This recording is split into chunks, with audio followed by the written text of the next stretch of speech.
Brother Chike walked away, leaving Pastor Daniel standing in the church with his mind racing. He had always known that this day would come. The day where the cracks in his marriage would become too visible to hide. The church would demand answers, and he would have to face the truth, he thought to himself.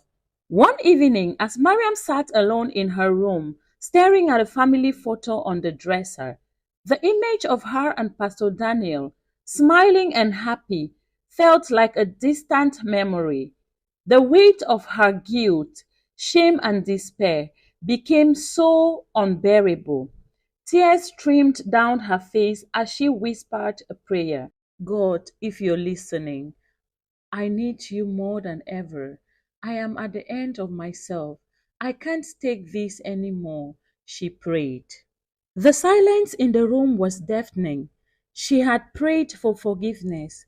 She had prayed for healing, for restoration, but it felt as if her prayers bounced off the wall.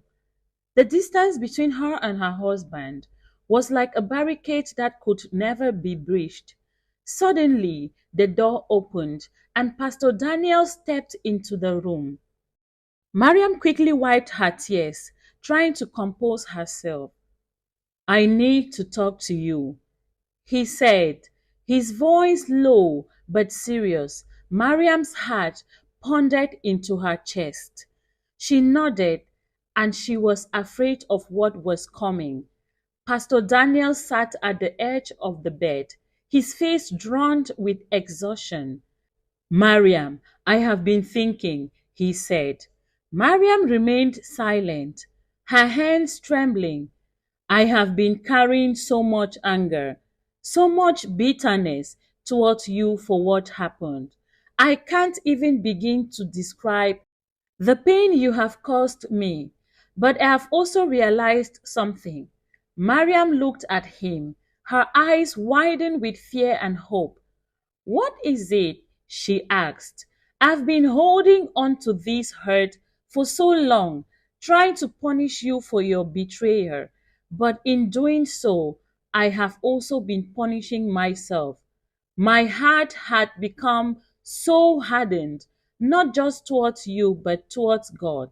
I have preached about forgiveness, but I haven't been able to forgive my own wife, he said. Tears welled up in Mariam's eyes as she listened to her husband. I am not saying that things will go back the way they used to be, Pastor Daniel continued. I don't know if that is even possible, but I can't keep living like this. Holding on to this anger is destroying me. It is destroying us, he said. Mariam reached out, her voice barely a whisper. Does that mean you've forgiven me?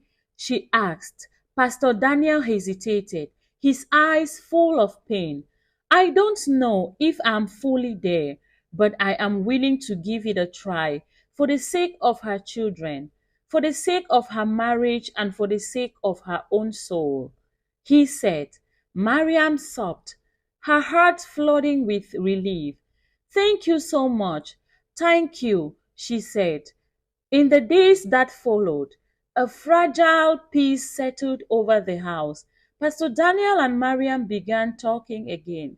It wasn't easy, and there were still moments of tension. But for the first time in months, there was hope for Mariam. They sought counseling together, not just from the church, but from a professional therapist who could help them navigate the deep wounds in their relationship. Pastor Daniel struggled with trust, and Mariam struggled with shame that weighed heavily on her heart.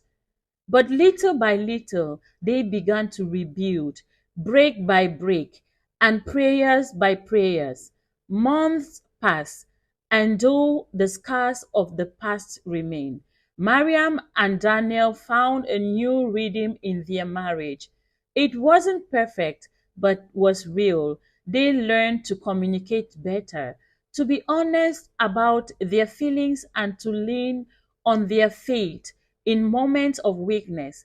Mariam stepped into a new role in church, not as the leader, but as a humble servant, working behind the scene and supporting her husband's ministry.